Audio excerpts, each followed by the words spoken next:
realize that the carnal way of thinking is demonic.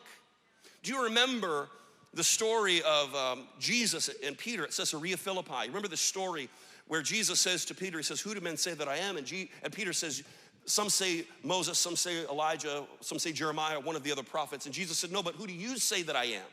And Peter says, you're the Christ, the Son of the living God.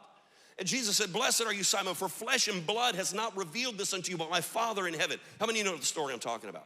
So Jesus says, Peter, you have just received supernatural, divine revelation about who I am. You're the first one that saw me for who I am. Powerful moment.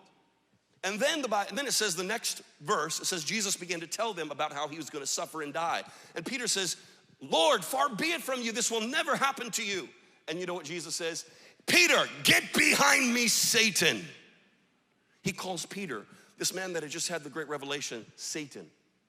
And then he says this, for you are not thinking the way that God thinks, you are thinking the way that man thinks.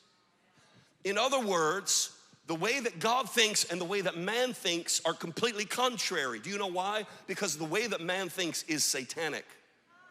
And there are a lot of people in the Christian world, I'm amazed. You know, social media has brought this out more than anything. When I see Christians and I see how they think, I see the things that they say, I see the way they react to the world around them. And I realize so much of the Christian world is in alignment with the satanic system that dominates the world, the spirit of the age. They've come into alignment. And then they try to combat powers of darkness around that place. It's an absolutely nonsense.